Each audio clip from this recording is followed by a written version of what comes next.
The NFL draft will be here before we know it, just at the end of April, so we're getting you ready for it. A lot of local prospects right in the thick of all this stuff, and right now we're very, very happy to be joined in studio by DJ Foster, joining us again during this whole process on Brad Cesmat's Football AZ. And DJ, since we've seen you, you've competed in the combine, you've gone through the whole process, you've done your pro day, you've visited some teams.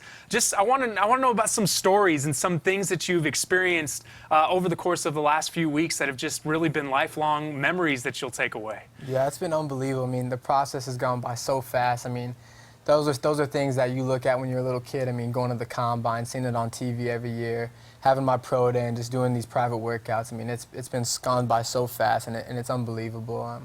And it's just been a crazy adventure. I mean, it's gone by, and every time I go out there, I mean, I just think about this is here. I mean, this next journey's here, and just to be able to just live in the moment. And I've enjoyed every second of it. Yeah.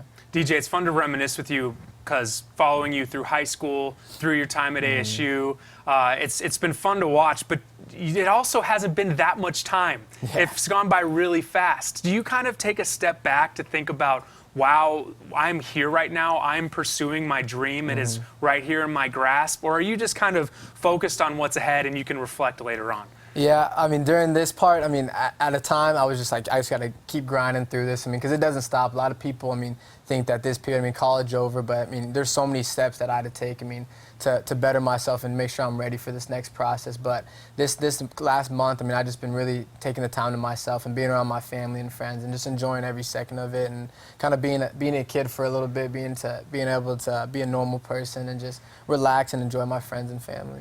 You went to Houston, New England, and you also stayed in town and visited with Cardinals. Well, through those experiences, that's what you've done so far. There could be more on the horizon. Through those experiences, what were some things that you took away of, well, that's interesting, or that's how a pro team does it, or I didn't know about that, or I'm really excited about how I handled that? What are some of those types of instances that you had through this process? Yeah, for me, it was just kind of seeing where the team see me as. I mean, because my 4 years in college, I played damn near every position. So just seeing kind of how NFL teams, I mean, especially those specific teams, kind of how I correlate to their offense, helped me a lot. I mean, just have my perspective of kind of where I can fit in, where I see myself at the next level. So seeing them, like Houston, I mean, as a running back slot, I mean, it's very similar to stuff that I did in college, and that was kind of gratifying and made me happy knowing that, I mean, some of these NFL teams still use the running back kind of like how I was using college. So I was happy to see that, but I just enjoyed it. I mean, it's overwhelming. There's a lot of stuff thrown at you with some of the interviews and private workouts. So just seeing all the information and kind of trying to retain it and go out there and perform on the field, it's definitely a business. Going back to the combine, the thing that always gets people excited or turned off is the random questions that you guys ask. Some appropriate, some not appropriate. What were some of the weirdest experiences and kind of situations that you ran into while you were out there? Yeah, it's funny. I was sitting next to some guys during the combine, and I heard questions from, I mean, if you could kill somebody, would you do it? And if you didn't know, if they couldn't find out, would you still do it? And I didn't get asked anything that crazy, but the weirdest question I got asked was about a mountain. They asked me, so Mount Everest is the tallest mountain, and before it was discovered, what was the tallest mountain? And I said Mount Kilimanjaro without a doubt, just with the most confidence, like I 100% knew. And he looked at me and just said, no, Mount Everest was still the tallest mountain. Just because it wasn't discovered, it doesn't make it the tallest. So I was kind of embarrassed, but that was the only weird question I got. But there were some crazy ones. I mean, just people asking a bunch of stuff just to see guys' reaction to it and how they respond to it. But that was the only weird question I got. Now that we're at a moment now where we're kind of in that mode before you take the next big step, first I want to remind you of the first play that you ever had at the high school level, at the varsity level. First play against Saguaro, you're playing Saguaro, maybe against Copper Canyon. The first time you touch a football at Saguaro as a sophomore, you return it for a touchdown. Yeah. Where does that play, that moment rank in the history of DJ Foster? It's huge. It's definitely up there. I mean, for my high school, that was the most just amazing moment. I mean, a couple weeks before that, I mean, I lost my sister and stuff, and my family was going through a lot.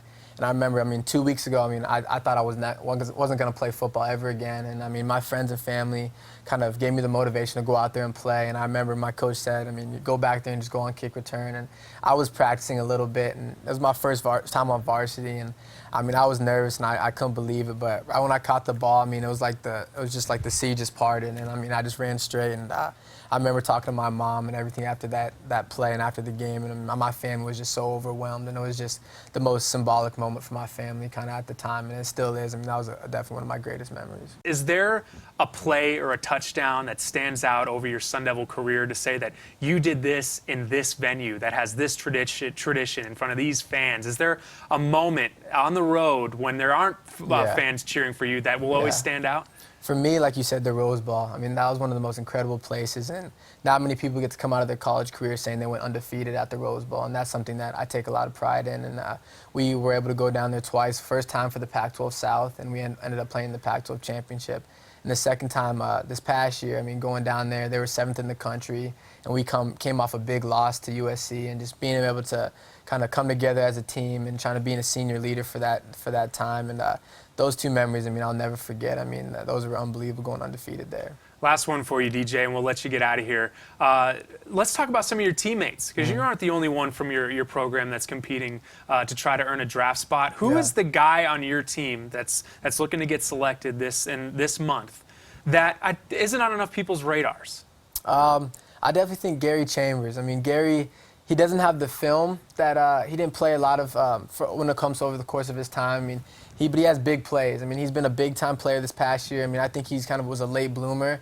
I mean, just seeing the athlete he is now and just his confidence in his game, I mean, I think it's only sky's the limit for him, and I'm excited. I've been training with him this past couple months, getting ready for the pro day, and I mean, he's just blossomed into an amazing receiver, and I think he's going to be very lucky. I think whatever team gets him is going to be very lucky, and he keeps grinding, keep working on it. I definitely think he's going to be a hell of a player. What are you doing for draft day? Hanging around my family and friends, just taking it easy and just kind of enjoy the moment. Whenever I get that call, I'll be excited, and just trying to keep my mind clear until then and just relax. Well, wherever team you end up, you're going to have a lot of fans traveling bandwagon style to join you. Appreciate the time, DJ. Thank you so Good much. luck. Appreciate and we'll it. see where you end up. Yes, sir.